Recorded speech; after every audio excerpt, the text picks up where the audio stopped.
It.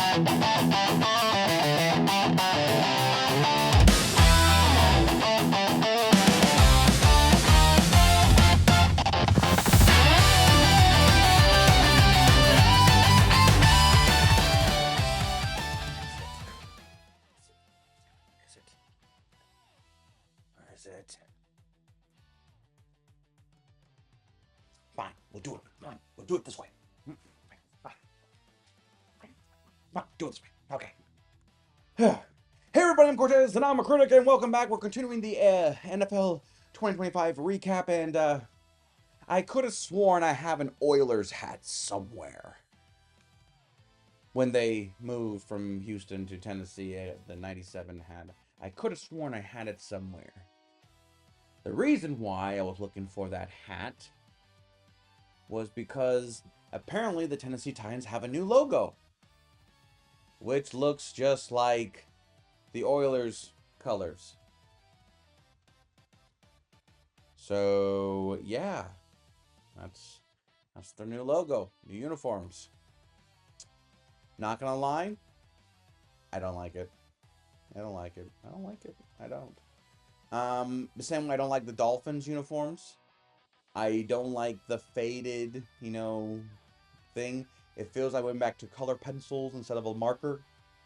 I still like the Dolphins uniform they had post, Marino to now, where, the Dolphin uniform was darker and sharper and had the Dolphin that looked like it wasn't faded in the dryer, and the helmet and all that, and it had like a more intimidating look. I like that. And now we got the Dolphins that looks more like a resort in Miami. And Tennessee took the flame away and made it a circle that looks more like a coaster for, honestly, a steakhouse.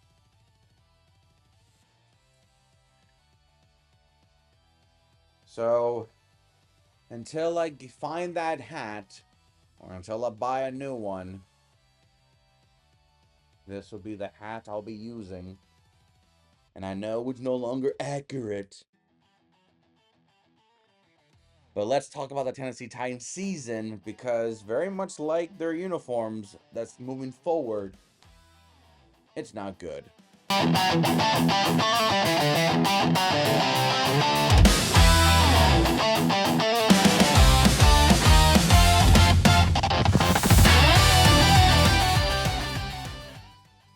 So let's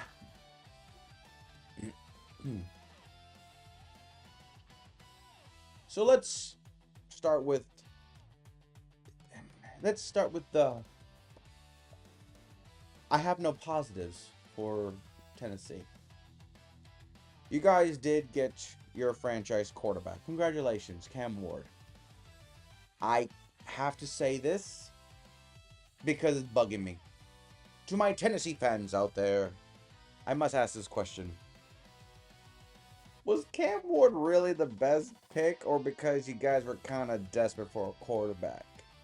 I'm asking this because if the Mendoza thing falls through for the Raiders, I'll be asking the same question. Was it really worth it? I mean, Ward was a Heisman candidate. Mendoza won the Heisman, but we have seen in history that because you won the Heisman doesn't mean jack squat if you're a quarterback. So it was a rookie season for Ward. Ward ended the season with 15 touchdowns, 7 interceptions, barely 3,100 yards, and about a 59.8. I'll give you nice. I'll curve it. 60% completion rate. He was sacked 55 times though. Damn. And the thing that I had my biggest problem with the Titans was you have no threat. No receiving threat. I mean, maybe if you still kept A.J. Brown, you guys would have a receiving threat. I mean, the Burke receiver thing was a bust from day one. Your leading receiver, Okunua, is your tight end. He had 56 catches for 560 yards. No one had over 600 yards. And no one had 60 receptions. Now that can become the quarterback. chemistry and receivers not there. But very much like what happened to Bryce Young and with Caleb Williams and Joe Burrow later, is you need to get your quarterback some new toys because his career is not gonna last very long if he's playing with nothing.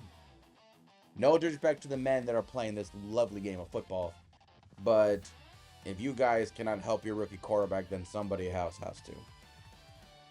But I was optimistic because I thought maybe the AFC South would have been more favorable in you.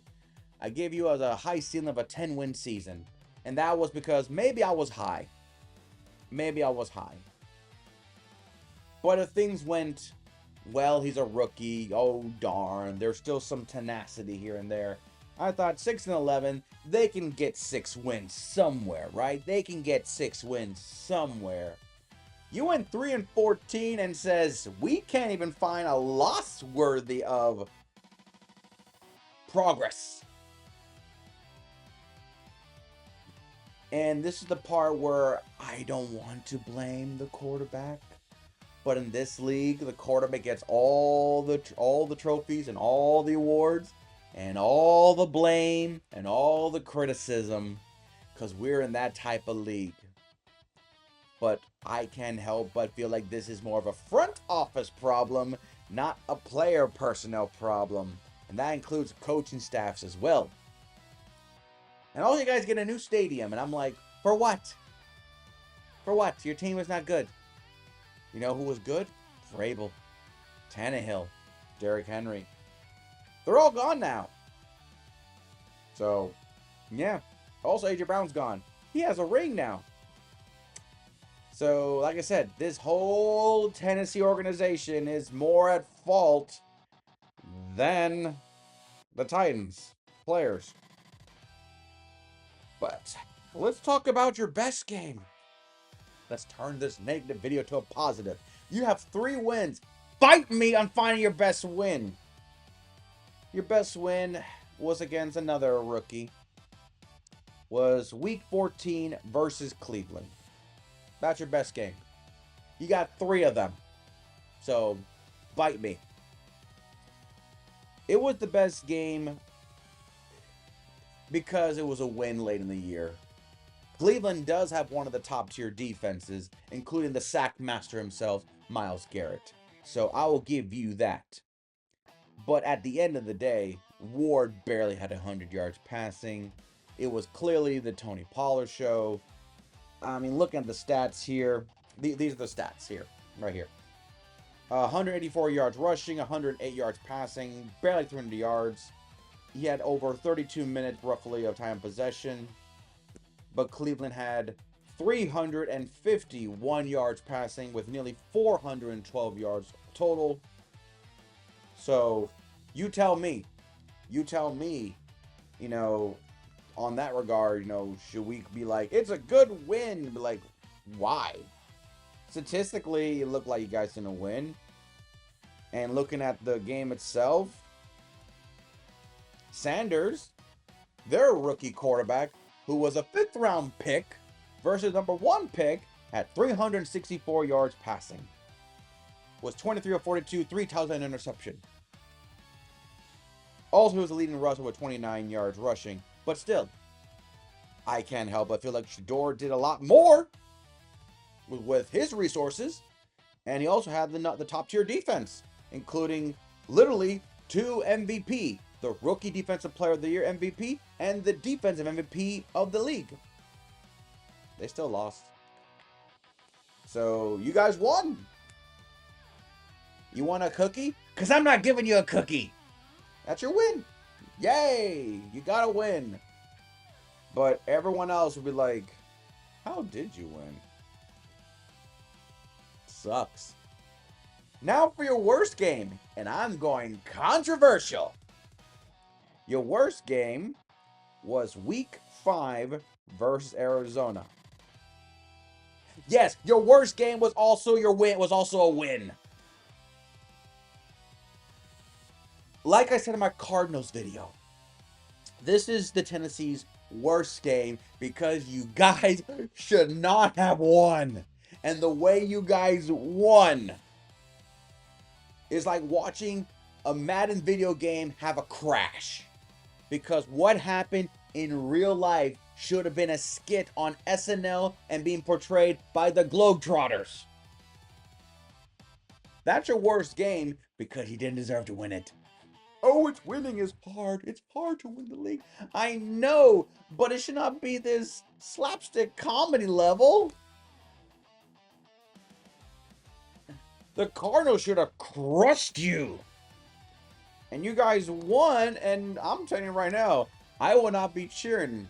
If I was on the report and be like, oh, you know, you guys got the win. How do you feel? We got the win, and we're moving on to next week. Yeah, we got the win, and we're moving on to next week. We got to win.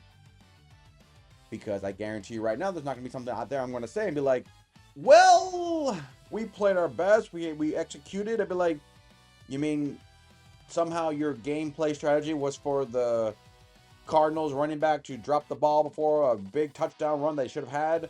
Or that you guys will play fumble Rooski, fumble for a touchdown after interception? And that happened? Really? That was your guys' game plan!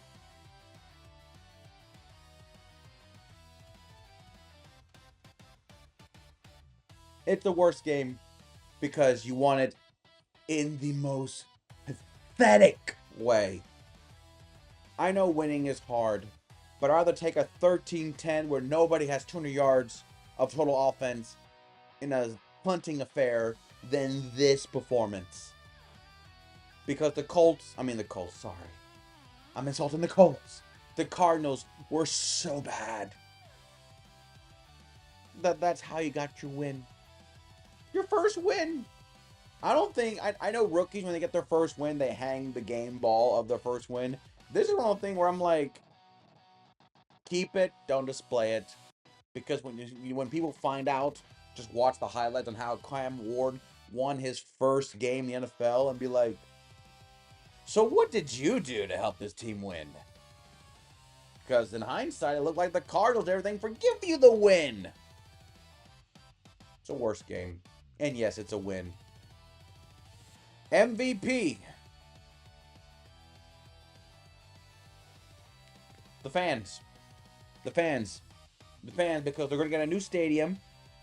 Don't know why. They've been stuck sticking and stuck with this team who has let talented personnel, coaches and players leave, and they have spent money on talent that has not produced, and there is no direction. So I give credit to the fans that put their money and their time and for this hope of a good Sunday afternoon to at least go home and have the rest of the week starting on Monday be like, well, my job sucks, my family hates me, but at least my team won this weekend, so at least I can be positive for the next, 7 days. The fans, the Tennessee fans are still just, man, potentials. So I give this, the MVP is the fans. Week in, week out, they deserve it. And they're going through the growing pain what it's like drafting a quarterback number 1 overall. As a Buccaneer fan who had Jameis Winston, trust me, we know. Grade? Well, I'm giving the fans the MVP. My grade's not going to be that positive. One of your 3 wins was your worst game. You get an F. And I'm really giving the F to the front office. Not so much the coaches, but they do get credit. They do get credit for the blame. But the players, no. The fans, no. The cheerleaders, no. The mascot, no. The concession, no. The parking attendants, no. This is F for mainly front office. This is their failure. And them to get a stadium for what? The franchise is not good. You're going to spend billions of dollars to build a stadium for what? So we can, it looks pretty. If your fans are looking at a product of players miserable because you guys picked the wrong players, you hired the wrong coaches, and you still say, come back next week so you can spend another $16,000 on another losing game. Nah, it's an F. And this is strictly to the front office of the Tennessee Titans. Let's talk about your draft. You picked 4th overall. I think the Cardinals picked before you. Maybe you should have lost to the Cardinals and maybe would have picked up higher. I always find it weird and kind of sad that a team that picks in the top 5, especially 1st overall, is picking in the top 5 next year. Because I can't help but feel like, how bad was your draft class that you got first dibs and you couldn't even move the needle to get at least 15th? What do you guys need? What do you guys need? You need everything. Tennessee, honestly, I would say take best player available that's not a quarterback. Take best player available. And quite frankly, I have no real order. But I have 3 people that I feel will be there. At least one of them. Some even 2 of them. With the 4th overall pick in the 2026 NFL Draft, the Tennessee Titans should probably consider getting defense, so I put David Bailey, edge, Texas Tech. Pass rusher helps out the defense. You're going against Stroud with the worst offensive line, Sunshine Trevor Lawrence, and whoever the quarterback is for the Colts. But all 3 of those quarterbacks have proven to be more competent than you guys, so maybe sacking them could help out. Or if you want to do what I feel like a lot of teams with rookie quarterbacks last year, or proven quarterbacks, you want to give them a new toy. And honestly, no real receiver is worthy, or not worthy, my apologies. No real receiver is going to not be here. One of the 3 big ones. But I'm going to say maybe he falls to you. Cardinal Tay, wide receiver, Ohio State. Give Ward a good receiver. Mekhi Lemon's another one there too, but right now I'm going to put Tate. You pick 4th. I feel like the Raiders will get Mendoza, the Jets will go defense, and the Cardinals will probably go defense if they're smart. They're not going wide receivers, so I feel like you might have a chance to get yourself the first wide receiver off the board if you want. But because his combine was so great, I recommend you consider getting a versatile player that can do so much more than just rush the passer. That can tackle, that can cover, and potentially get that C on his chest for years to come. Get a solidified captain of your future. Get Sony Styles, linebacker, Ohio State. Get him. His combine was phenomenal. He's basically a DB that plays like... I give Urlacher vibes in the fact that he was a defensive back playing linebacker, and he doesn't shy away from it, and he takes on that mantle with pride. Give Styles. And that's the Titans. So we're going to conclude the AFC South by talking to a team that has everything going for them, but somehow they're still stubbing their toe, and I feel like they need to fix this quickly, because if not, they're going to lose so much in the future. And I'm not talking about wins. I'm talking about timing. We're going to conclude the AFC South by talking about the Houston Texans. A team that probably should be way better, but they're not. And for the life of me, I don't know why. But we'll talk about it. So until next time, I'm Cortez, and I'm a critic. Thank you so very much for watching.